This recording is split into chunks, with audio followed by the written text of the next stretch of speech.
How's it going, YouTube? My name's Anthony, and I'm here to talk to you guys about my experience with Western Governors University. First, I want to say thank you to CISCOSOLDIER, A.K.A. Uncle Trey, for having me on his channel and for asking me to do this. Before I get into my experience with WGU, I first want to take a moment to tell you guys about what I was enrolling with. I had already earned my associate's degree in general studies. I had already earned my A+, Network Plus, Security Plus, and CCENT certifications, and I had about 7 to 8 months of system administration and help desk work. What made me want to make the switch into WGU's program were the certifications that they offered, and you get to pretty much decide how fast or how slow you want to go into their program. So for me, I really want to earn my bachelor's degree as quickly as possible, and WGU allows that. So my first semester classes that I had with WGU were Intro to IT, Scripting and Programming Foundations, Emerging Technologies, Behavior in an Organization, Spreadsheets, and the CCNA class, which was the toughest one. I'll get to that last. So before you start any of those classes, they have you do orientation. It's not worth any CUs. It's more of like just a class to take beforehand, right? Every college has orientation. Intro to Information Technology, I feel like, is a good class to gauge how well you're going to do with certain classes. It has a little bit of everything: cybersecurity, networking, database, scripting and programming. It's important to know because it told me once I took the assessment and I passed and I saw where my weaknesses were, I knew that, all right, database is going to be a challenge. Scripting and programming will be a challenge for me. Networking, decent. Cybersecurity, great. Information technology, Intro to Information Technology it's a good class. I don't want to go too deep into it because it's pretty self-explanatory, right? It's going to tell you where you're at. The next class I took was Behavior in an Organization. It's pretty unrelated to IT. I took those classes back in April when everything happened, when everything started shutting down. So it's been a minute. I've mostly been focused on CCNA. Behavior in an Organization wasn't too difficult. Emerging Technologies, I appreciated that class because I didn't really know a term for what new technologies being introduced into the market were called, and I didn't know how it'd be viewed by the IT community. And that's what the class Emerging Technologies really does, is it explains how companies, organizations are always trying to develop new technologies to shake up the industry, how to better either cybersecurity, networking, etc. It took me about 3 weeks. For scripting and programming, that alone took me about a month.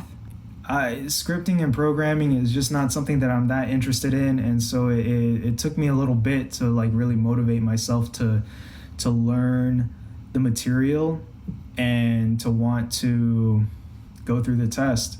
Like I said, Intro to IT really told me that, all right, I'm going to struggle with scripting and programming and database anything.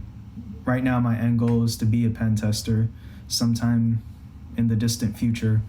So I know that scripting and programming is important to learn. I just don't think that that's something that I'm going to specialize in or really have a passion for. So yeah, that one took me about a month, and spreadsheets took me another month. That one is more like, it's not too difficult. It's very monotonous. If you took any computer classes in high school or another college, they probably taught you some basic things with Excel. Spreadsheets goes very in depth into it.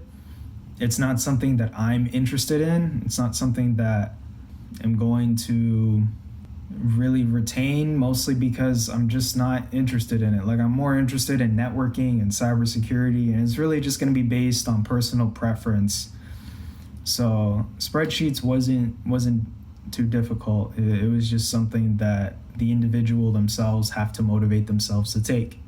So with all that being said, emerging technologies, intro to IT, behavior in an organization took me about 3 weeks altogether. It took me about another month for scripting and programming foundations, and it took me about another month for spreadsheets. So I would say that took me about 2.5 months for 5 classes.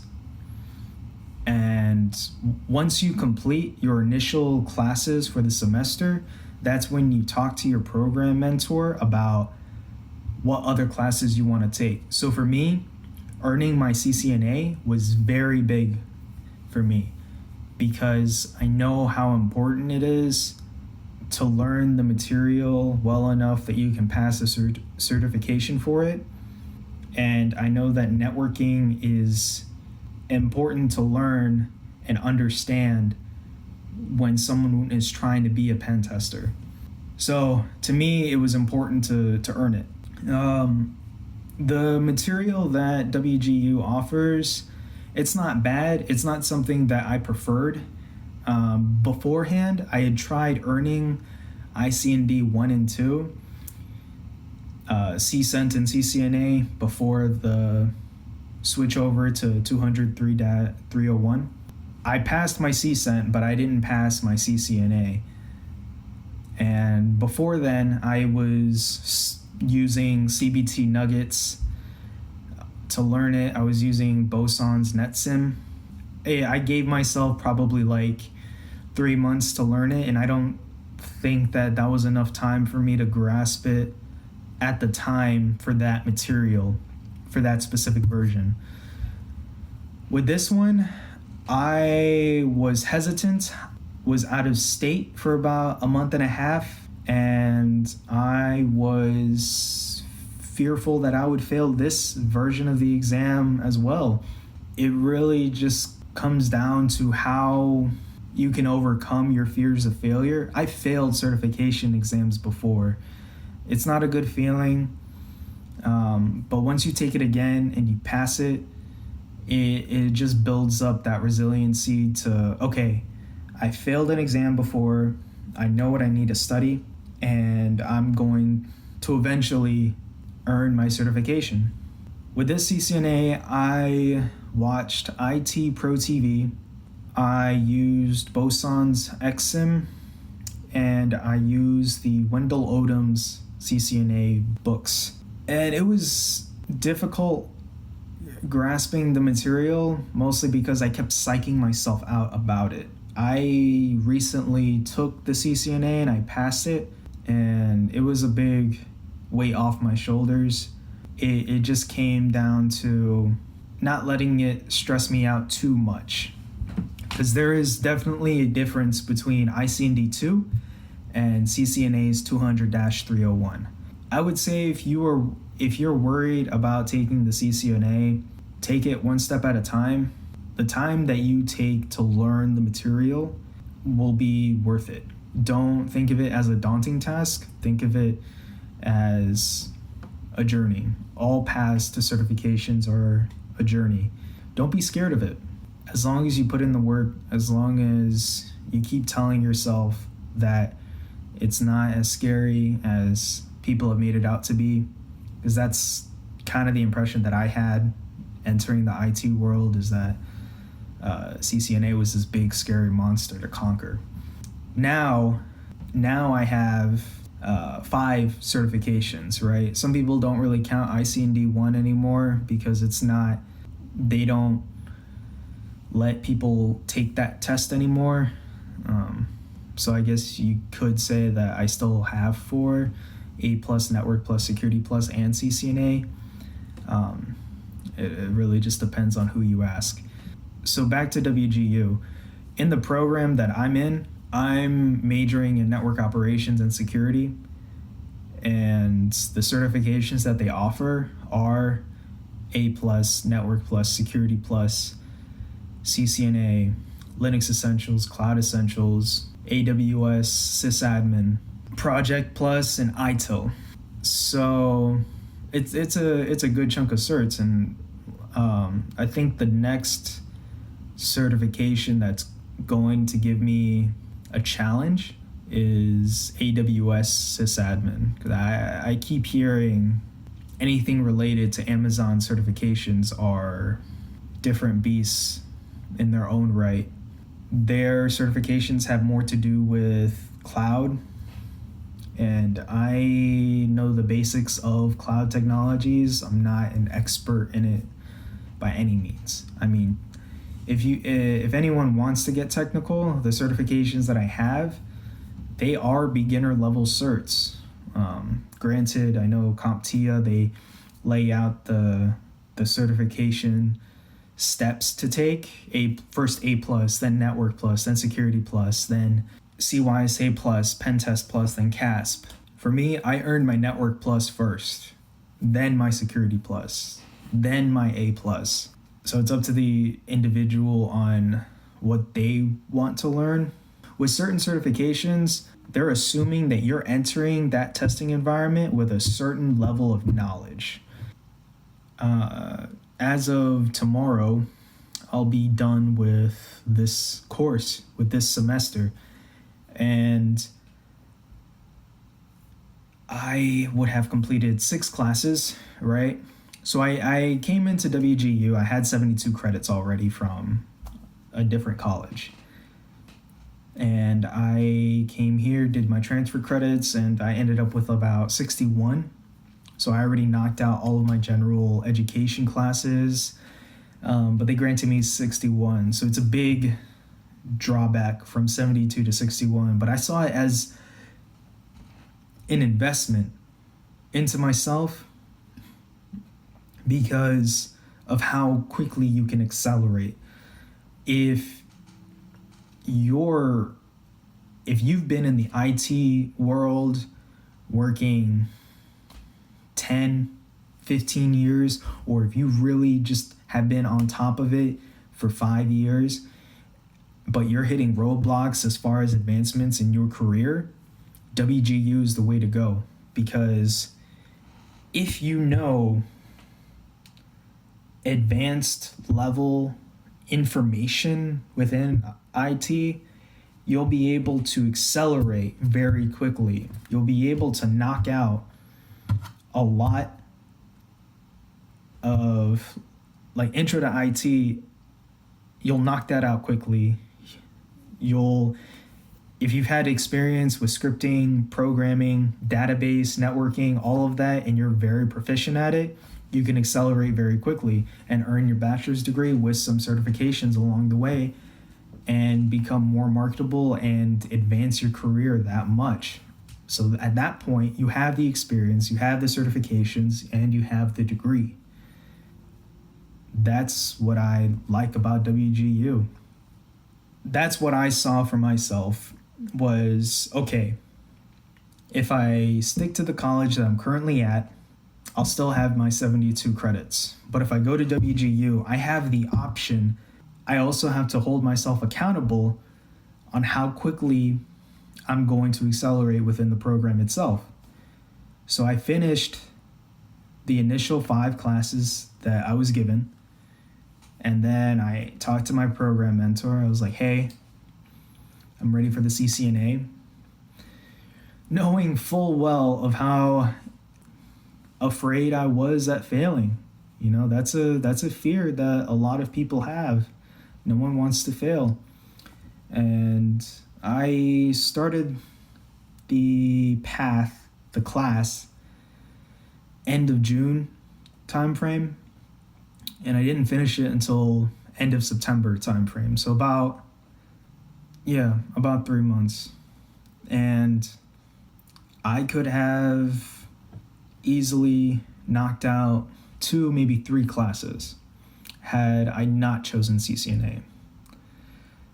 But I looked at it like, if I don't take CCNA now, I'm going to keep putting it off. It's going to continue to be that obstacle that I never climbed, I never tried to conquer. Back to my original point. I went from 61 credits to 82 now. So I am 10 credits above what I initially had, 72 in my other college. And I look at that as a big return on investment, because had I stayed in the college that I was at, slowly progressing within that program, I'd probably be at 79 credits with the standard 8-week, 16-week courses that most colleges offer compared to WGU's. Here's the material. Learn it at your own time. Work with the teacher, with your professor and your program mentor as to when you're ready to take the assessment. If you already know this material and it's just like a refresher for you, take a couple of days, take some time to review, request to take the assessment, done. Pass the assessment, earn credit for that class, and that to me is very appealing. And I'd imagine that it's very appealing to most people. The stigma that WGU has, I've seen on certain forums, is that it's not a real college, things like that. It's been given regional accreditation by the same entity that accredits other state universities. It just offers a different path. Not everyone has the opportunity to go to a state university. Life happens. And in the IT world, as most other prominent figures within the IT world, and you can check out their YouTube channel as well, Network Chuck, Jeremy Chara, within the United States at least, degrees are becoming less valuable. I don't want to say less valuable. I want to say that they are not as heavily weighted versus experience versus certifications, because certifications stay up to date. It normally takes most colleges a couple of years before they catch up to current times. And by then, it's already too late. So 2018, one college is teaching 2016, 2015 material, and they're trying to catch up to 2018. Well, now it's 2020, and they caught up to 2018's material. So they're still behind. It's just a long process, and WGU just allows you, hey, do you know this material already? If you do, great. Take some time to review, prepare for the assessment, take the assessment, and earn credit for this class. So I'm going to stick with WGU and earn my master's. That's my goal, earning my master's in cybersecurity, and hopefully be able to get my foot in the door within more prominent IT roles and positions, because eventually I would like to be a pen tester. I think WGU offers a great path to it. If you don't have scholarships to other universities right out of high school, or let's say you're a single parent and you're trying to make a living, but you can't progress because you don't have a degree, but you don't have the money, or you don't want to take out outrageous student loans for college nearby, WGU is the way to go. They offer affordable tuition. I really believe that WGU it's a great school for anyone who is at any stage in their life, whether it be right after high school, whether they be 30 years old and working at a place that they don't like, or working in a position that they feel that they're overqualified for but don't have the credentials to back it up, WGU offers a path forward. I believe it opens doors. WGU helped me a lot. If Uncle Trey asked me to talk about my experience in the second semester, which will probably be in a couple of months, I will, and I'll let you guys know what other certifications I've earned in that time. Best of luck to anyone out there. I mean, you don't have to join WGU. I'm not like Uncle Trey isn't sponsored by them. I'm not sponsored by them. I'm a nobody in the internet world right now. It's all about preference. I'm really just harping on it because I feel like WGU gets a bad rap in general, like compared to a state university. So that's why. And I just want to continue to remind the public that, you know, there are other options. There's not just a singular path for you to stick to. One more thing is what I've been told about joining the IT program with WGU is you already have to have experience. So I already had experience and I had certifications to prove, hey, I am at this level.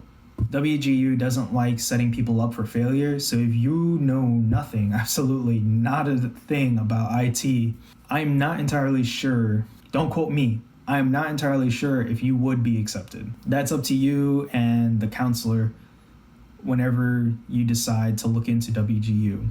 As far as I remember, you have to have at least some type of proof, whether it be a degree in IT, like an associate's degree, or a couple of beginner level certs like I did. Yeah, something to look into. You know, best of luck to anyone out there who's trying to figure things out. It's hard, especially now. So please stay safe. And until next time, you all have a good one.